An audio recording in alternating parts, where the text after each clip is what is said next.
바울은 데살로니가 교회를 향해서 보고 듣고 배운 바를 행하라고 권면하고 있습니다. 1절을 보십시오. 그러므로 형제들아 우리가 끝으로 주 예수 안에서 너희에게 구하고 권면하노니 너희가 마땅히 어떻게 행하며 하나님을 기쁘시게 할 수 있는지를 우리에게 배웠으니 곧 너희가 행하는 바라 더욱 많이 힘쓰라. 바울은 데살로니가 교인들에게 어떻게 살아야 할 것인지, 어떻게 하는 것이 하나님을 기쁘시게 하는 것인지를 가르쳐 주었습니다. 그들은 가르침에 따라서 잘 행하고 있었고요. 바울은 더욱 열심히 복음에 합당한 삶을 살 것을 권면했습니다. 여러분, 배운 것을 잘 기억하고 배운 대로 살 수 있다라고 하는 것은 훌륭한 겁니다. 우리도 날마다 말씀을 묵상하고 어떻게 살아야 하는지를 배우고 있습니다. 그저 배운 것에서 그치지 말고 배운 대로 삶을 살아낼 수 있는 영적인 실력을 갖추실 수 있기를 바랍니다. 바울은 데살로니가 교인들을 향해서 하나님의 뜻이 무엇인지에 대해서 아주 분명하게 가르쳐 주고 있습니다. 3절을 보십시오. 하나님의 뜻은 이것이니 너희의 거룩함이라 곧 음란을 버리고. 바울은 하나님의 뜻이 바로 거룩함이라고 강조하고 있습니다. 하나님께서는 그리스도인인 우리가 거룩하게 살기를 원하십니다.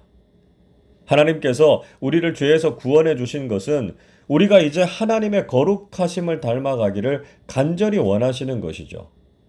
그래서 레위기 19장 2절은 이렇게 말씀합니다. 너는 이스라엘 자손의 온 회중에게 말하여 이르라.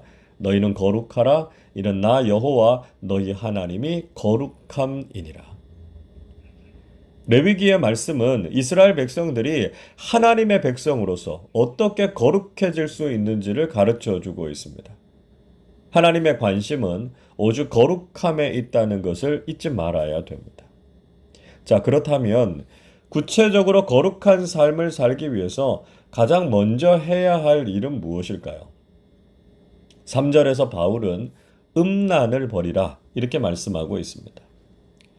우리는 거룩함이 음란, 즉 성적인 타락을 멀리하는 것이다 라고 하는 것을 알아야 합니다.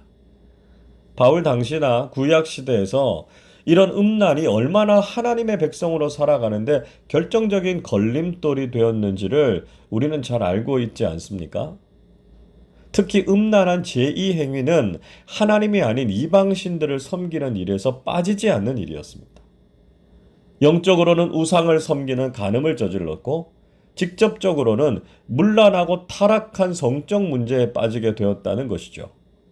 그래서 거룩함을 지키기 위해서는 무엇보다 음란, 즉 성적인 타락에서 벗어나야 했습니다. 바울은 이 음란의 문제를 해결하기 위해서 구체적인 삶의 지침을 주고 있습니다. 4절을 보시면 거룩함과 존귀함으로 자기의 아내를 대하라고 충고하고 있습니다.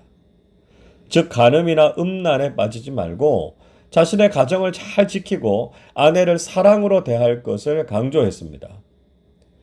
또 5절에서는 이방인들이 행하는 세욕도 따르지 말라고 권면했습니다. 당시에 이방인들이 빠져 있었던 성적 타락에도 물들지 말라 하는 것이었습니다. 또 6절에서는 이렇게 말씀합니다. 이 일의 분수를 넘어서 형제를 해하지 말라. 이는 우리가 너희에게 미리 말하고 증언한 것과 같이 이 모든 일에 주께서 신원하여 주심이라. 여기에서 이 일이라고 말하는 것은 행위, 사실, 논의 그런 뜻을 가지고 있습니다. 그러니까 지금 음란과 성적 타락의 문제를 논의하고 있기 때문에 현재 논의하고 있는 그 문제, 즉 음란에 대해서 말하고 있다는 것이죠. 즉 성적인 문제에 대해서 분수를 넘어서 형제를 해하지 말라 이렇게 권면하고 있는 것입니다. 여기에서 분수를 넘어서 해야 한다라고 하는 말, 금지된 선을 넘어간다는 뜻이죠. 즉 혼인으로 맺어진 선을 넘어서 타인의 아내를 넘보거나 혼인관계 밖에서 성관계를 맺는 것을 의미하고 있습니다. 이런 행동은 한 가정을 깨뜨리고요. 더 나아가서는 공동체와 사회를 문란하게 하는 일이기 때문에 엄격하게 금하고 있는 것입니다. 이런 문제에 대해서는 하나님께서 직접 심판하시고 보복하실 것이다. 바울은 경고하고 있습니다.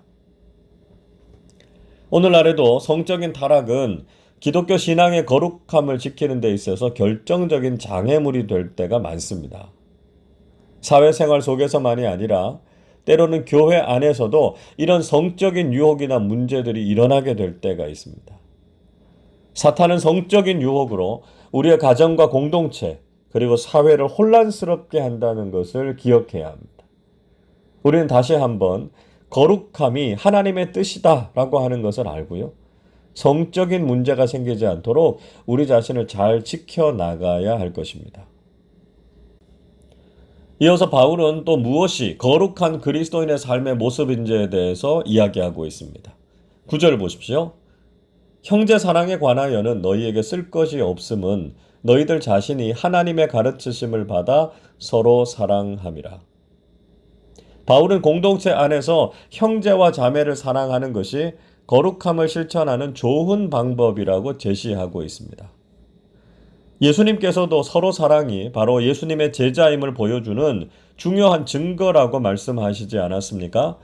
요한복음 13장 35절은 이렇게 말씀하지요. 너희가 서로 사랑하면 이로써 모든 사람이 너희가 내 제자인 줄 알리라. 사도 요한도 예수님의 가르침을 받아서 역시 서로 사랑을 강조했습니다. 요한 1서 3장 11절 이렇게 말씀합니다. 우리는 서로 사랑할지니 이는 너희가 처음부터 들은 소식이라. 그리스도인으로서 형제와 자매를 사랑하는 것은 마땅한 일입니다. 그런데 데살로니가 교회가 참 성숙한 교회라는 증거는 형제 사랑에 대해서는 바울이 더 이상 말할 필요가 없었다는 것이었습니다. 왜냐하면 이미 그들이 서로 사랑을 잘 실천하고 있었기 때문이죠. 특히 10절에서는 데살로니가 교회가 마게도냐에 있는 여러 교회들을 향해서 이런 형제 사랑을 확실히 실천하고 있었다고 말씀하고 있습니다. 그래서 바울은 지금처럼 아니 더욱 서로를 사랑하는 믿음의 삶을 살아갈 것을 부탁하고 있습니다. 또 바울은 성실하고 조용하게 자신의 일을 감당할 것을 권면했습니다. 11절 보십시오. 또 너희에게 명한 것 같이 조용히 자기 일을 하고 너희 손으로 일하기를 힘쓰라. 성숙하고 거룩한 그리스도인들은 자신에게 맡겨진 일을 조용하고도 성실하게 잘 감당하는 사람들입니다. 이런 모습은 그리스도인들이 신앙생활만이 아니라 자신의 직장이나 사회생활 속에서도 모범이 되어야 한다는 것입니다. 그리스도인들은 묵묵히 자신의 책임을 다하고 성실하게 자신의 일을 잘 감당할 수 있는 사람들입니다. 간혹 교회에서 열심히 사역을 한다는 핑계를 대면서 직장에서의 일이나 다른 맡은 일들을 소홀하게 하는 경우가 있습니다. 그래서 다른 사람들에게 피해를 주거나 사회에서 제대로 인정을 받지 못하는 그리스도인들도 있습니다. 이런 경우에는 다른 사람들이 교회만 중요하고 직장은 중요하지 않느냐고 우리를 향해서 비난하는 경우도 있죠. 우리는 공동체 안에서만 사랑받고 인정을 받는 것이 아니라 공동체 밖에서도 인정과 사랑을 받는 사람들이 되어야 합니다. 바울은 이런 삶을 살아가면 세상에서도 본이 된다 이렇게 말하고 있습니다. 12절 보십시오. 이는 외인에 대하여 단정히 행하고 또한 아무 궁핍함이 없게 하려 함이라. 바울은 외인, 즉 세상 사람들에 대해서도 단정히 행할 것을 권면했습니다. 이 단정히라고 한 헬라어 단어 유스케모노스라고 하는 말은 적절하게, 품위 있게, 모양새 있게 라는 말입니다. 즉 그리스도인이라면 세상 속에서도 품위가 있고 수준이 있어야 한다는 것이죠. 그래서 그리스도인으로서의 품격을 보여줄 수 있어야 합니다. 또 이렇게 성실하고 책임감 있는 삶을 살면 경제적으로도 부족함이 없게 됩니다. 열심히 일하지 않으면 경제적으로 쪼들리고 손을 벌릴 수밖에 없습니다. 그리스도인들이 경제적으로 무능하고 성실하지 않으면서도 하나님께 기도만 하고 있으면 안 됩니다. 물론 피치 못하는 가난도 있지만 대부분 우리가 성실하고 책임 있게 일하면 우리는 자신의 삶을 잘 꾸려갈 수 있습니다. 그러나 불성실함으로 자신의 삶이 궁핍해지는 것은 절대로 거룩한 그리스도인의 삶이라고 할 수 없습니다. 여러분, 오늘 바울은 우리에게 거룩한 그리스도인의 삶이 어떤 것인지에 대해서 다양한 예를 들어서 가르쳐 주고 있습니다. 무엇보다 음란과 성적인 타락을 벗어나서 정결하고 거룩한 신앙인의 본을 보이실 수 있기를 바랍니다. 우리의 가정을 잘 지키고 선을 넘지 않아서 하나님께서 허락해 주시는 사랑과 복을 누리실 수 있기를 바랍니다. 공동체 안에서는 서로 사랑을 실천하고 세상을 향해서는 단정하고 성실한 그리스도인으로 살아가시기를 바랍니다. 그래서 교회 안팎으로 거룩하고 아름다운 신앙인의 모범을 보여서 칭찬받고 인정받는 그리스도인으로 살아가시기를 주님의 이름으로 축원합니다. 기도하겠습니다. 거룩하고 존귀하신 하나님 아버지, 저희들을 구원하셔서 거룩한 하나님의 백성으로 삼아 주심에 감사를 드립니다. 하나님의 뜻이 바로 거룩함임을 깨닫게 하시고 우리가 하나님의 거룩하심을 닮아가는 사람들이 되게 하여 주옵소서. 음란을 버리고 성적인 정결함을 잘 지키게 하시고 공동체 안과 밖에서 본이 되고 칭찬을 받는 그리스도인으로 살아가게 해 주옵소서. 오늘도 우리를 거룩한 삶으로 부르신 하나님께 감사하면서 말씀과 성령으로 거룩해지는 우리 모두 되게 하여 주옵소서.